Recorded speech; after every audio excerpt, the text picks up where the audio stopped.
Alrighty here, we are about 646 years in the future. Roman Empire has collapsed once again. Who'd have thunk it?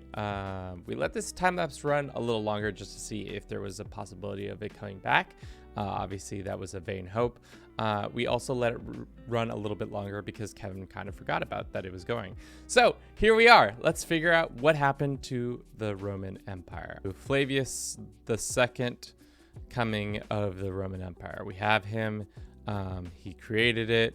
Well, he conquered it, but then also created it because that's what I did in debug mode. And it ran from 867 all the way to about 1192, which is pretty good. That's about 325 years in total, which is great. I was surprised to see them last this long, especially with how many family changes predicted. We thought Catholicism was going to be number one. Yeah, that was a gimme, just because with them owning pretty much all of the Mediterranean as Catholic, I had no doubt in my mind that it would just continue to spread and spread and spread. And then after Catholicism, Ashari somehow still surviving in Southwest Africa, and then Mahayan, a Buddhist faith in India, it looks like. Let's look at culture and see if the Romans decided to do anything different. Natural administration. It'd be nice to see if they're, you know how like when we're looking at somebody's family, you can see exactly their dynastic tree. I wish there was a cultural tree that you could click on. So like click on Roman culture, or just click on the parent culture, and it would take and show you the branches off, because who knows, does Sicilian become Roman? No. But does Neapolitan become Roman? It looks like Roman and Greek combined to become Neapolitan. Great for them. Was there any other splinterings of Roman culture across the lands? Maybe a little bit. We see some Anglo-Irish.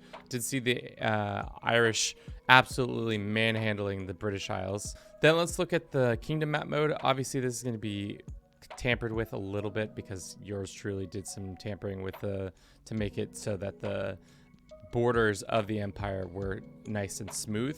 But for the most part, it looks like the biggest winners are, it's hard to say, Ireland. I would say Ireland is one of the bigger winners of the kingdom expansion game. Egypt did a good job of doing that. Roman Empire is still pretty large. How many counties? 457 counties. Yeah, there's no way that they would ever have been able to reform that.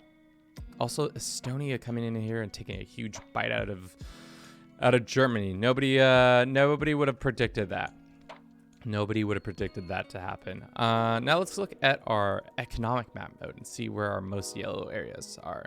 Feels like Kiev, Ile-de-France, Cordoba, sometimes the Byzantines doing that well, but that might be due to the fact, yeah, they have low county control, so that's probably why they're falling apart there, not as well as some other places. Let's do next some court languages. Looks like it's all Greek to me, motherfucker. Looks like it's all Greek. Interesting that they switched from even all the way back to our boy Emperor Gaius II, the Blood Father, decided to give up on that, but he did do a good job of raising a large house. How much of them are still in power? Looks like most of the kings and queens of Europe can trace their lineage back to him. Almost 150k left over. So good to see that. Next, let's look at development, see how much all this land is developed. Yeah, as is expected, most of it has been fully developed. There are still some places like the islands that are very, very much underdeveloped, but that's due to the fact them not getting any sort of bonuses from their neighbors. Top strength in the game, we like to see who that is. Right now it is this the Nazara, the Worthy, in his empire in the south here. Then it's this Indian empire, and then it's the Estonian empire. All very powerful. First time, I think, where we've seen a large empire come out of Africa. Usually you don't see a unified Africa of this size. But I think with Tours and Tournament, it has made it much easier for the AI, for one, to make money, and two, to then keep their vassals happy by doing certain events. It doesn't hurt to have 252k troops to keep anybody from at all revolting against you. I bet it, yeah, like I thought, he doesn't have any real dissenters. His most powerful vassal has like not even half. He did. All right, let's look at our predictions real quick and see how well we did. Catholicism would be number 1. Check. That is correct on this one. We said the Roman Empire would last 150 years. It lasted 325 years. And then we said Roma would be the top producing county. Unfortunately, that one's not true. That large empires can survive. I think it had similar issues that the Byzantine Empire had. It was just too many claimants.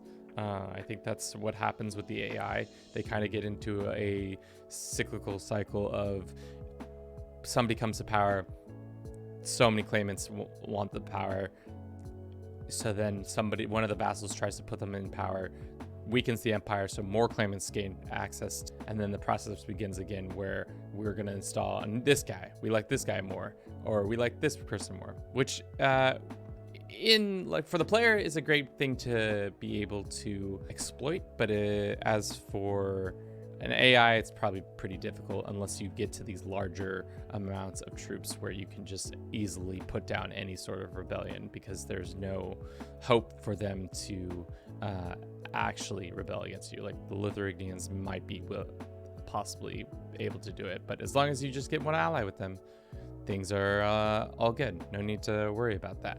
I think that's all I have for you today. Thank you so much for watching. If you enjoyed this, don't forget to comment, like, and subscribe. And as always, have a good rest of your day. Ciao!